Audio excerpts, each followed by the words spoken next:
What's up, everybody? Thank you for joining us this morning. This is the Friday morning freestyle. This morning we have Djay McGrath in the studio. Let's bring him in. Hello, everybody. How are we doing? Hey, thanks for having me, man. This is awesome. Going to have a good talk about some mental health here. I think it's important stuff to talk about, and what you're doing, Dan. This is awesome, man. You kind of you got me on your live, and it's just been awesome. I look up to you, man, and you're doing all the right things, and Mm-hmm. and let's go, man. I'm so passionate on this stuff to help out. So Let's go. let's go is right, man. Let's go. Man, so how long have you been in recovery now? I just hit my 1 year sobriety on June 6th, 2022. So I'm just over a year now. And everybody's like, well, maybe not everybody, Yeah. but I mean, like, you've flown out to Toronto. You just said you're going down to Florida, and that must be like quite like, I would say almost like culture shock. It is. And I mean, and it goes back to say like anything is possible. I mean, I remember June 6th of 2022, I was rock bottom, drug and alcohol problem and losing all my friends and my family. And it goes to show that there is light at the end of the tunnel, Dan, and being yourself. I think that's very important, is being yourself out there and being vulnerable, right? You and I both know how hard it is to share our stories out there. And I know it's helping. And if we could help that one person out there, Dan, that makes us do our job right. So I think it's a little bit of luck, but I think it's people believing in stories and you being vulnerable and true to yourself, and stuff starts to happen. And man, so no, I'm fortunate right now, so it's good. Yeah. Yeah. So you say it's important to be yourself.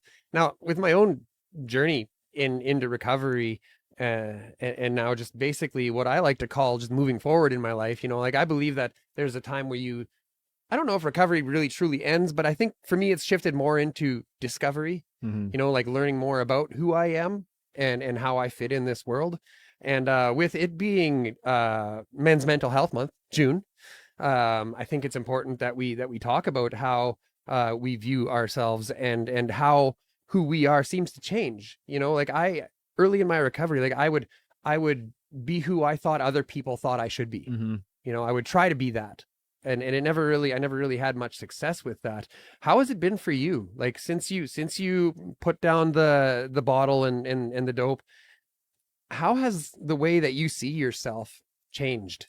That's a deep question, and it's a good question, Dan. It's I'm still working on that every day, man. It's a lot of relationships I broke, a lot of people I hurt, and myself especially. Right at the end of the day, you got to worry about yourself, Dan. And it's everyday process for me. I still get those voices, like you said before we chatted, those loud voices we get in our head, right? Where they tell us the absolute worst. And that's why being vulnerable, man, that's why I created my social media. And probably like you too. It's to hold ourselves accountable at the end of the day, right? And starting to feel those feelings. I'm a big believer on that, because during my drug and alcohol problem, I didn't have feelings. My feelings were frozen. And now, for an example, I see a cat cross the street, man, and I'm almost in tears, right? I'm a really emotional guy, and I'm finding things. I'm finding myself again. So it's definitely an interesting, fun journey I'm having. How about you? Well, I mean, when you said seeing a cat cross the street, Donna, she slows down for the tiny little birds, like, cause like when you're driving down the street, you see the little birds and you're like, they're going to fly away. And usually they do, but like, she'll slow like all the way. And I won't even know why she's slowing down. And like, I don't see anything. And she's like, well, there's a little tiny bird, and the other day, she's like, I should get a sticker that says I slow down for little tiny birds. And it's true though, right? And it's Yeah. those feelings, it's those inner feelings that we've never felt. Well, we probably felt when we were kids, but when you start getting into those bad habits and those drugs kind of take over your mind and take over your body, it gets like that. Now, like, you're bettering yourself, and those real feelings, those emotional feelings and inner feelings are coming out. It's okay. Like, I always thought crying, especially as a guy, was not talked about, I thought I was classified as a pussy, I want to say, right, over on this. But you know what I mean? It's when you open up and be vulnerable, it's the best thing to do, Dan, because it's life, man. And knowing that you're not alone, and you have people in your life that you could talk about and open up. I think that's huge. And you being yourself, especially, right? So and oh, good morning, Kimberly Seeley. Thanks for tuning in. Spirit Rider breaks for birds too. I mean, I thought it was kind of weird, but I mean, I don't want to say that out loud because like sometimes they do get I know. squished, Yes, I right? know. And I don't want to like come off as insensitive, but you know, but yeah, for me, like I don't, it's a constant evolution for me, you know, like every time I think that I've found my place in life and I've found the lens that best suits me to see reality through, something changes. Yeah. You know, and it's like, you know, there's that meme that I think we've all seen, and I think it goes older than memes, but it's like the plant grows towards the light, right? And if you want your plant to grow strong, when it grows too far towards the window, you turn the plant. Mm-hmm. So now it has to struggle to find the light again. Yeah. Right. And yeah. I believe that is, you know, and frankly, like I'm glad that I have the people in my life that I do that understand that about me. Yeah. Like Donna, God bless her. Yeah. And like sometimes like I get into what I'm doing here in this studio, and it just becomes my everything, Mm-hmm. you know. And sometimes she sits me down and she says things like, you know what, this reminds me of back when you were using, Yeah. you know, like back when you were, because I had a little motorbike that I built. I like while I was in the depths of my addiction, I lost my license. All my cars got smashed because I kept driving and falling asleep at the wheel, and like I racked up all of these fines and charges from driving without a license. So I decided one day I was going to build a miniature motorcycle with a 5-horse Briggs engine, and I did. But like that just became everything. Like I need this so that I can go dumpster diving and Mm-hmm. provide for my family, you know? Yeah. So and she says like sometimes she's like, man, like take a step back here for a sec, you know, like you're starting to get, you know, the way that it is. So Yeah. yeah. And that's thank you for sharing that, because at the end of the day, that's why we need people in our lives for that, right? Because I'm a firm believer, man, that everything happens for a reason. You know, during my times when I was going through my cocaine addiction, drug out, and all that kind of stuff, Dan, I thought I was alone. I knew there's other people doing it, but with the voices in my head, I thought I was the only guy going through it. And if I did share any type of information about myself to the ones that were the closest to me, I thought I was going to lose them. Yeah. You know what I mean? I thought if I told someone about what was really going on, that people are going to be like, oh, DJ's a drug addict now. Yeah. Who is this guy? Because I had some kids looking up to me growing up, me being that athlete, right? And it was hard for me. And the day I told someone, it was the best thing to do. And I still, to this day, I still have my mom. I call her every morning. I have to, because like you, I get so wrapped up in stuff so quick. Like I want everything to happen like this. I want everything to happen like this, and That you is too. Highly relatable. Yes. And I think that goes with everything. And patience. I think men especially is patience is really hard.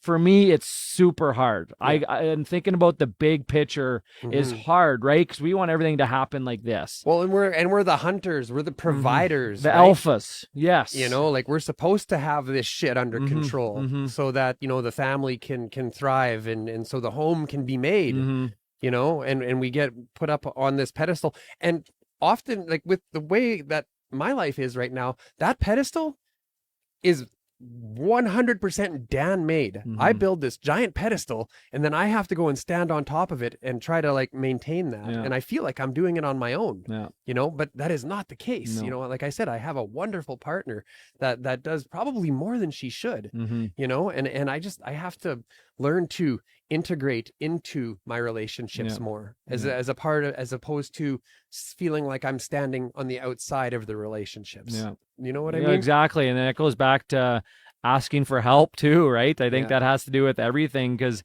especially like you said, alphas, we got to be the caregivers, we got to be the providers, right? But at the end of the day, we're human and we need to talk too. It's hard. Like today's life is hard. And trying to do stuff on your own and trying to overcome obstacles and trying to do everything on your own, and it doesn't work. And when you do have someone and you feel comfortable opening it up, I think that's what saved my life, Dan. When I could talk, like me and you right now, like a year ago, if you caught me a year ago, I wouldn't be having a conversation with a full-grown man talking about my feelings. Full-grown man. Yeah. Compliment right there. I don't give those up too much, but hey, man, but you know what I mean? So I think life is so good. And when you do share your story, and because everyone has a story, Dan, you know that. And when you do share that story and how many people could relate, and it makes everything a lot easier, because I think a lot of people out there, I think about the worst. Like when there's a certain situation that comes at me, Dan, I think about the absolute worst, man. Oh yeah. Hey, I do 100%. Yes, and it's This cough that I've got right now. Yeah. Like, man, I got my lungs x-rayed and I'm sitting in the doctor's office yesterday waiting for the results. And I'm like, this is it. Yeah. This is it. This is the day, cause like I done a lot of smoking of different things in my day, and I got exposed to a lot of different chemicals. So, and the doctor comes back and she's like, yeah, you're clear. Exactly. You've got this chronic, whatever condition. We don't need to get into the details of it. So I need some spray and some pills, and off you go. Exactly. And then you go on the internet and ask Google or ask Jeeves back that they don't do the doctor said, do not Google this. No, because it's when you say, I got a cough, well, it seems like it's the end of the world when you type that in, right? Yeah. And that's just so common, right? And then it helps when you talk to that one person. When you talk to someone, they could give you another opinion, right? Yeah. And that opinion could change that whole scenario around. Mm-hmm. And then it took me 30, I'm 31 now, it took me about 15 years to figure that out. Yeah. Yeah. So tell me, you grew up in hockey culture. Yeah. And that's very much a man's man type culture. Yeah. How do you think that influenced your how do I want to say this? It's like that must have made it much more challenging to finally open up. And like, who did you finally open up to? Yeah, that's important, and then that's bang on, man, because the hockey culture, you're a tough guy. Yeah. Everyone from the outsiders only look at you on the ice, but no one knows what's happening behind the scenes. Mm-hmm. We're growing up, man. Yeah, we do have a family of 25 guys playing, but at the end of the day, we're still battling for that same spot. Yeah. Where, when my era, when you go up and when you have a problem, it wasn't okay to go and talk to the coach. The coaches like doing those scare tactics on a player where you don't know where you fit on the team because they think you're going to work that much harder because you're worried about if you're going to have a spot in the lineup or if your coach likes you, right? I went rock bottom, man. And in that, you're right. It goes back to the man's game, us having to be the tough guys, and us, if we had a problem, well, it's okay. We're still have to perform on the ice. We still got to fight. We still got to do what it takes, because whatever problems we have at home, we got to leave them at home, because when we step in that hockey rink and step in that dressing room, it's a total different thing. But are you conditioned to do that? No, but we're raised. I was yourself. raised like that. Yes, I was raised like that, and that was the only mentality to do. If you're a hockey player, we ain't showing any weakness, because we're so scared of everything that we've been told as we were kids. Mm-hmm. Mental health wasn't even a talk, man. It was never a talk. And when I was severely struggling with depression, anxiety when I was 17 years old, living in the United States, 22 hours away from home, I didn't know how to speak up. And if I did, I was scared of getting cut from my hockey team. I was scared of being judged. Oh, DJ's this hockey player, but now he's soft because he's talking about his feelings, right? Talking about his feelings. Oh, exactly. Yeah. And it ate me alive for 10 years, man. And now I look back, it's such a joke, and it's going on right now. I get so many of these athletes messaging me, man, and saying, DJ, I'm struggling. I'm scared to talk to my coach. I'm scared to talk to my parents because they don't think it's nothing wrong. And when someone goes and says a problem to someone, you're going to get, oh, it's fine. Everyone's going through something. You probably get that. Hey, you're going to wake up. Everybody's got problems. Everyone has problems. Yeah. Well, no. You're not special. Exactly. Yeah. And that one conversation right there, that could be a do or die. Yeah. And, and it's funny because, like, for me, like, sometimes I need to hear that, like sometimes, like when I was early in my recovery, I kind of needed my ass kicked around a little bit, Yeah. But it just so happened that I had the ass kicker in my life and I had the hand holder in my life, and when I needed my ass kicked, I would go to this person, or they would somehow miraculously show up in my day. Yeah. Yeah. and when I needed a kind shoulder, someone else would show up. It was very strange. But the thing is that I had to allow them to show up. Like I had to allow that softness to come into my life and to be receptive to it. So tell us about when you opened up to your parents for the first time. How did they react? Oh man, that was the scariest, best day of my life, man. That was June 6th, 11 o'clock at night. So I was doing cocaine and drinking every day for 10 years. And And I get asked this question quite a bit, man, and I still don't have the answer because there's this feeling I had, and I've never had this feeling anymore. It was a sense of like basically surrendering myself for the first time in my life. Mm-hmm. I bottled so many things. I've lost so many friendships. I've lied to my parents, lied to my family members. I wasn't myself, and I painted a picture on my face for 10 years. And I remember sitting in bed, and I was crying, and suicide thoughts, man, coming through my head, and it wasn't good. And it was like a devil on one side and the angel on the other. I always say this because it's the truth. A devil telling me, Deej, you're fine. You're going through this right now. Tomorrow is going to be a new day. But I've never had an angel on one shoulder telling me, DJ, this is the night you could finally tell someone. It was a sense of hope and a sense of surrendering myself. I still can't explain this feeling. And when I went over to my mom and dad's house, man, it was the scariest time of my life because everything they've done for me, you know, hockey's an expensive sport. Yeah. Them feeding me money during my college days, thinking it's going to school or food, but it's going to drugs. I was scared about the reaction. I remember walking in that house and seeing my mom, and I broke down. I cried, but it was like a release. It was Felt like good though, eh? felt good, and it was like a real cry. I've never like cried like real from the heart. And I remember my dad walking up the stairs, and the first thing I said to my parents was, "I'm dancing with the devil." And that was the only thing. I was so scared. I remember going over different scenarios in my head, but that was the only thing that came out of my mouth. And the best thing that my parents did was let me talk. You know, sometimes when you talk to someone about your problems, they interrupt and then they ask you, well, what do we need to do? But they let me talk, and I laid out everything on that table. And the 3 words that saved my life after that, my mom came in and gave me a big hug and said she was proud of me. I never would have thought that would be coming out of her mouth, man, but it did. And she asked me what I wanted to do to get help, and I ended up going to the lake, me and my dog, for 2 weeks. And that night changed my life forever. And it goes to show, like, I could go back and beat myself up, but all it took was that one conversation. Got a comment here. Spirit Rider, thanks for the comment. Spirit says, I had a conversation with my mom about her. She has Alzheimer's, and I caught her in a clear moment. We talked about our mothers. Let's see what else we got here. Yeah. It's funny to me.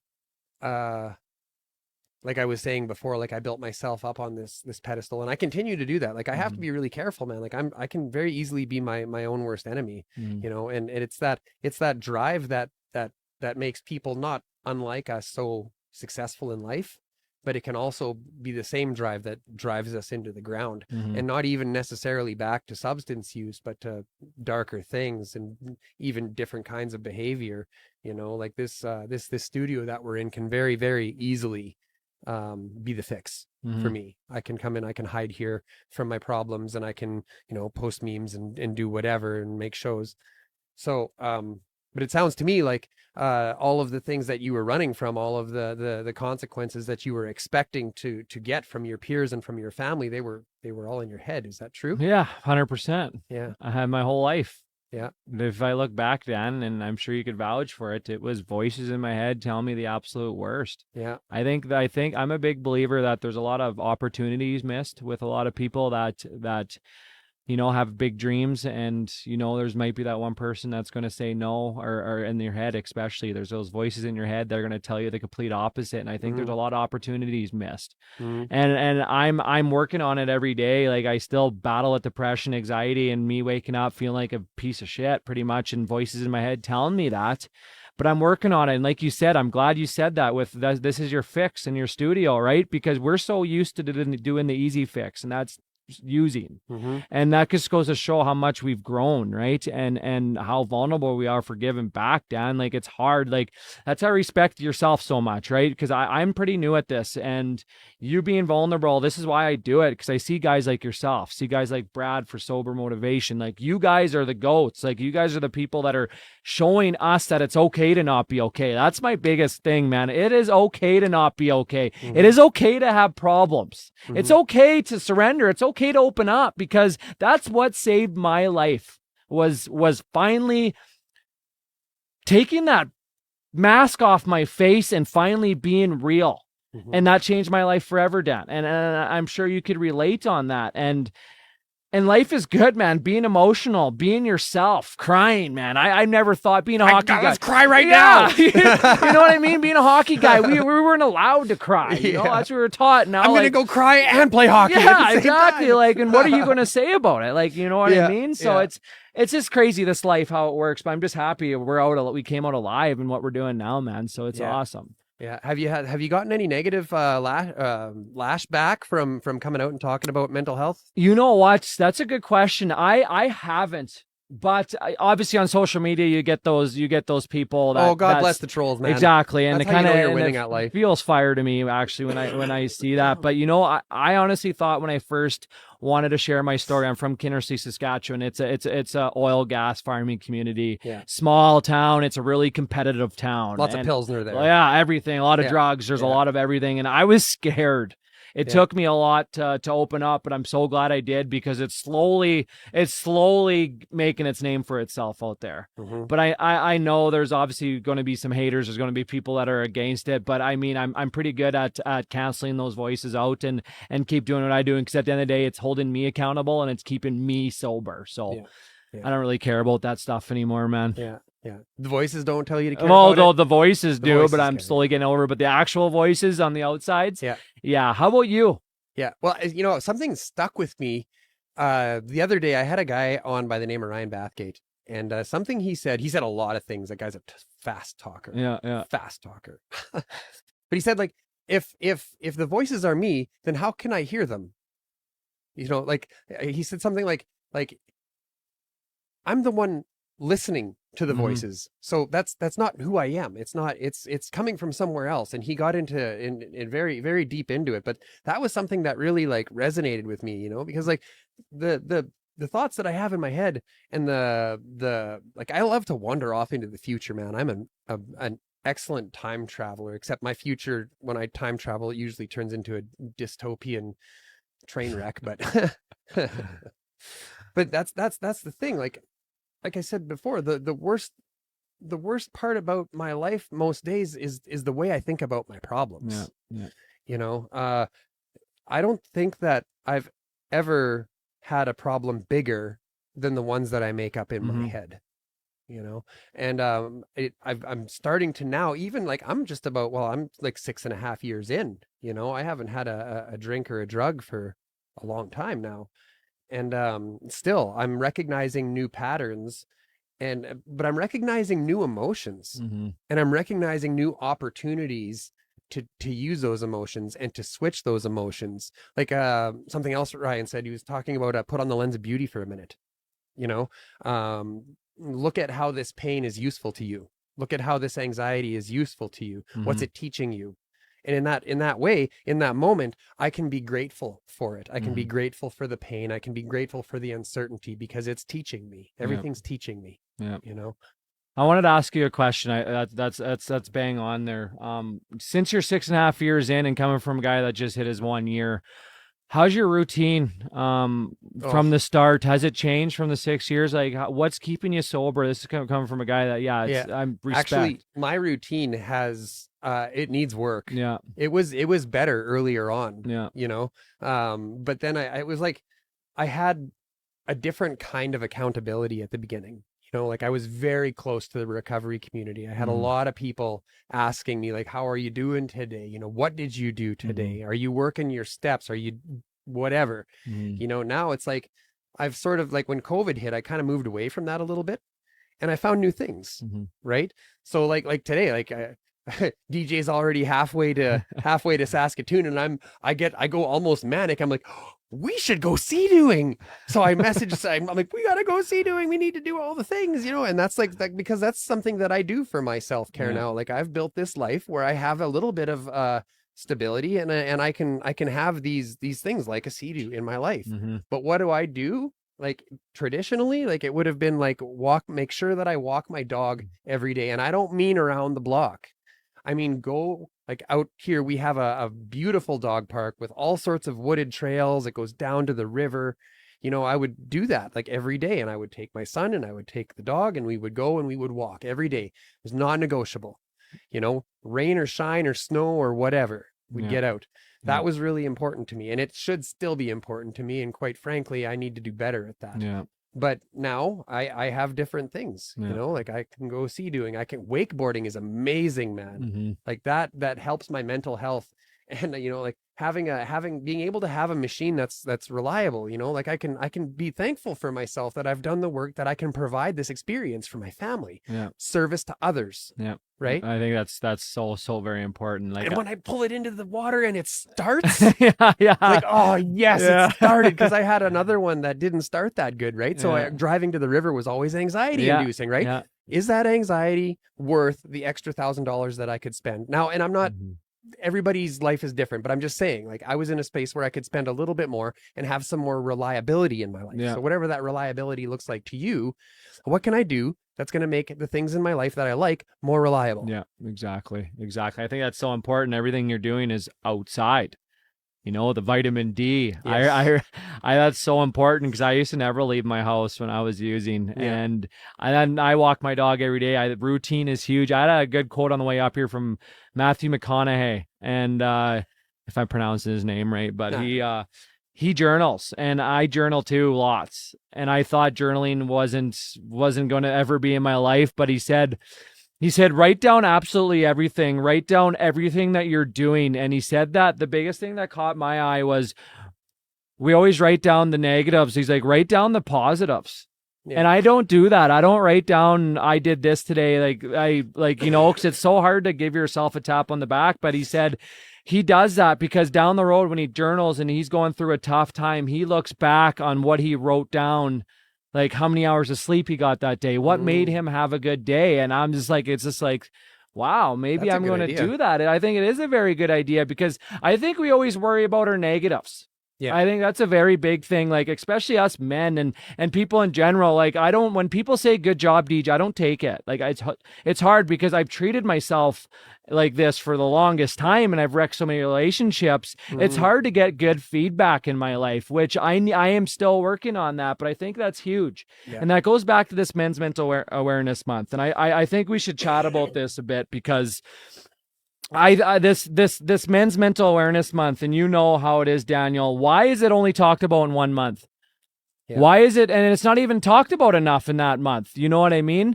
There should be mental health talks in schools. There should be mental health talks in any sporting events. Mental health, you know how it is. I know it's getting better, Dan, but is it where it should be? So what would that look like? Actually, you know what? Let's take a quick break here. We got some Yeah. comments. Aaron, thanks for the comment. Aaron says, 2 inspirational men right here, folks. Thank you. Thank you. That's another thing too. It's just like, I did you want to take that? take Did it, you but take that? I'm trying my hardest. Did you I'm take the trying my compliment? hardest. I'll take that one today. You take it. You made Okay. my day. Yeah. Thank you. Yeah. I got another one from Amy. Amy saying, alcohol ruined my life and masked the issues I was having for 15 years. Getting sober allowed me to address my mental health. I've been sober now 11 months and couldn't be happier. Thank you for these lives. They help. Amy, you're very welcome. Thank you for the comment. Thank you for participating today and engaging with us. We appreciate that very much. Every single comment that we get, every single like, every single share shows the algorithm that what we're doing here matters, and it'll show us to more people. So keep those comments coming. Also, if you're getting something out of this today and you got a couple extra bucks, there's a link there at the top of the chat. You can buy us a coffee. Every dollar helps us keep bringing this content to you as we keep growing and getting louder. So thank you all very much. I forgot what I was going to say now. I want to give a big shout out to that Amy though. Yes. Because I think that's a huge. I think it's so common. I was doing the same thing. When a problem comes at me, what's the easiest thing to do? Yeah. Let's get it. Let's drink that alcohol. Let's get high and not having to worry about that problem, because it's hard. Yeah. Dealing with that sober, right? And then the next day, it's going to be the hangover anxieties coming at you quick. Yeah. And then it's going to escalate that much more. But when you start to realize that you're not alone, and when a problem does come, we have help. Yeah. Asking for help was the best thing ever. Asking for help is the hardest thing to do in this world. Sometimes helping yourself is the hardest thing. And that's a layer deeper. Helping yourself is asking for help. Having the courage 100%. to be seen vulnerable, to be seen needing a hand. Exactly. And when I was in Polytech a couple of years ago, just before this all started, just before Hard Knocks Talks was a thing. Oh, is Sue giving you where the heck?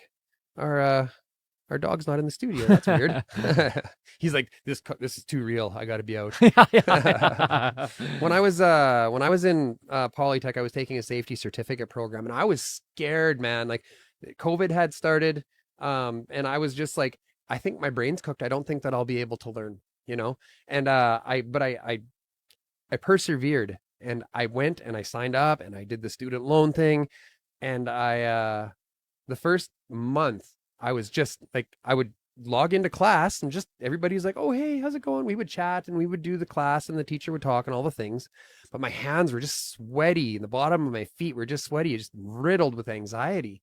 And it came to a point where I needed to get that escape. And what I did, and I don't even remember why, but I did what I said that I was talking about earlier. I would just like, the pressure, deadlines and all these things. I'd be like, no. And I would get up, I would get my dog, and I would go walk down by the river. Mm-hmm. And that was my escape. Mm-hmm. That was my escape from inside here. And something about that would make everything feel not as bad. And then I would come home after that and I would feel pleased with myself because I had the wherewithal and the strength to help myself. Now, how long did that take you from when you got sober? And because that's a big step. How long did it take you being comfortable with yourself? You could walk outside and feel better by basically talking to yourself. How long did it take you? That was probably 2.5 years. Yeah. And that's not to say that I didn't have bits of that, before, when I hear someone that's just fresh in recovery and there's like, oh, life is so amazing and good now. I'm like, just wait. Yeah, I know. Just wait. It's going to get real. I know. And that's not to discourage, but there's like, you have to find a level of acceptance, like you said, that it's okay to not be okay, because there's going to be days that aren't okay, and there's going to be lots of them. But there's this duality in life that there is no good without bad. Yeah, exactly. You're not going to enjoy the good days if you don't experience a bad one. Exactly. And that's 100% on, and that's where it comes down to. And you said it so bang on with something's going to happen to you, and it happens to everyone, because it is true. No one's going to have a perfect life, and we got to accept that. But that's why I'm a big believer on and talking to schools and catching these kids at that young of age and telling them from a guy, this is what I'm going to talk about here. There's a lot of schools and mental health people without a background that are coming in there and talking to schools about mental health. I think it's important, but if you get someone that has a background that has been there, and that so these kids could relate to. Yes. And not having someone coming in here that's collecting a paycheck, going through slideshows and talking about stuff they got on the internet and talking about real life. But you need to have people that have been there and have passion to get these kids to start talking about mental health, start talking about their problems at a young age. I remember, Dan, people used to come in my elementary schools and there'd be guys coming in talking about drugs and alcohol, and I needed it, but it was from individuals that didn't have that history or that background, and I couldn't relate.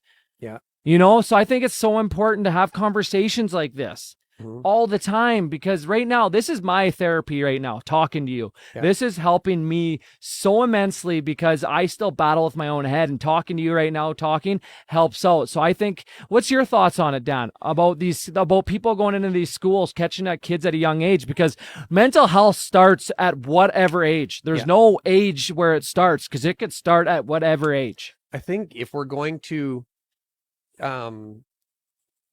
engage with that, like if we're going to come into schools and talk and everything, there needs to be something else with it. There needs to be a place for these kids to go.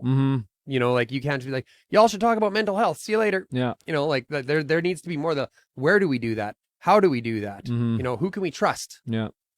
So it's really important, but it needs to be backed with resources. And when we're talking about, and the only example I can think of right now is the decriminalization of small amounts of substances in British Columbia. A step in the right direction. Lots would say yes. But if there's nothing to wrap around that, then it's not going to change anything. Yeah. There needs to be resources available to help people find wellness in their life. Yeah. And if it comes to a place where we do start offering a safe supply of substances to some people, it can't just be like, well, here you go, have a nice day. Exactly. You know what I mean?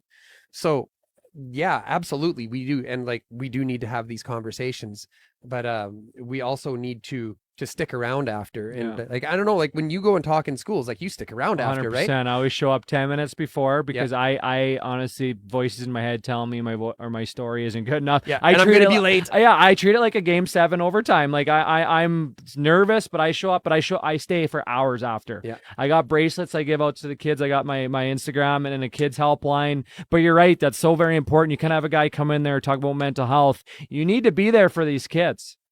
You got to be an example for these kids. You can't just come in there and have a story and then leave them, right? Because you're right. Because that conversation could be saving that one kid. And then what's going on behind the scenes at the home life. Yeah. Yeah. I get a lot of kids coming up to me after, Dan, that's really relatable about. I get coming up, Djay, I don't know how I talk to my parents about this, but they don't understand. Is it because of the era? Is it because the generation of mental health wasn't talked about, which is right?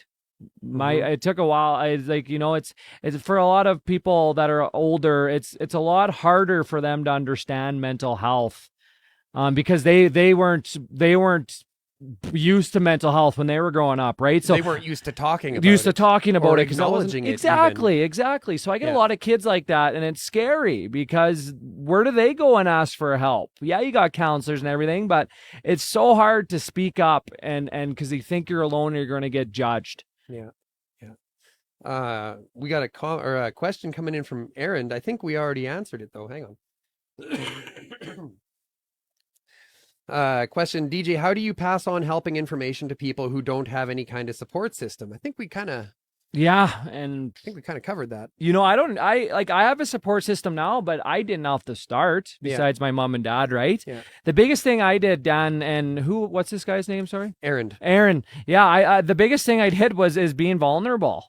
Yeah. Is creating that TikTok. I created TikTok, Instagram, Facebook, and it was the scariest thing I've done, man, was being vulnerable and getting my story out. And I remember I was so scared to tell my hometown and tell people about what was going on because I was scared of getting judged. The voices in your head are telling you, and that's when I go back to opportunities. People leave opportunities behind because we're scared of what other people are going to think. The thing that saved my life, Aaron, was speaking up and being vulnerable because I am not alone. Yeah. I'm sitting with Daniel right now because I shared my story. And you create relationships. There's going to be doors that are going to open to you. You're sitting here today because you woke up this morning, got in your truck, and drove to Saskatoon to do something you love to do. Exactly. That's why you're sitting here Exactly. today. 100%. And do you think I would ever, I told Dan before, I was like, this is absolutely insane. Do you think I would ever be here, think I would ever be talking about my life and about mental health? No, but this is what is saving my life. This is the fix. This is my fix, is talking and being vulnerable, because I know there's people that need to hear this, Aaron. So you just got to keep going and believing in yourself and talking, because all it could take is that one conversation, man. So, and it's never going to stop being scary. Change is never going to stop being scary. Being uncomfortable is good. It's a good thing. Yeah. And that's something that I still deal with. Like, comfort zone, it's not a good place for me. No. You know? And in fact, earlier this year, we came into some times where a lot of the organizations that we typically partner with, they all had their own reasons. They all had to back away for a little while. Yeah. And I'm like, oh, this is the end. Here we go. I'm starting to see my studio up on Kijiji, you know, like it just like that. It just takes 1 minute and I can go there. But it's like, you have to be, I had to be brave enough to be seen maybe sucking at something for a while, you know? And as soon as I got past that, I might not be the best at this the first time I do it. I went live and people responded, you know, and I got nothing but positive feedback, you know? So, I mean, we get the trolls sometimes, but we got Heidi Sullivan in the chat. Good to see you this morning, Heidi. Heidi says, never be ashamed to ask for help. Exactly. Yeah. So,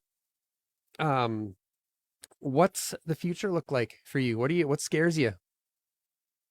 Every day, man. Every day, if I'm going to be completely honest. You know, I'm giving back to my community. I know I'm a hockey player, so I got a 3-on-3 tournament I created for these kids for it's called the Mental Health 3-on-3 Classic. And I'm going to be speaking at it, and we got a whole bunch of, and I got a female athlete that has that had mental health past experiences that's going to be talking. But I just wanted to create a fun weekend for these kids, and that's what's keeping me busy. And I once a week I have street hockey back in my hometown. I get kids coming out and playing street hockey, and going out to Florida. I got a speaking seminar out there, and going out to Vancouver to speak out there and to work with Ryan Phillips.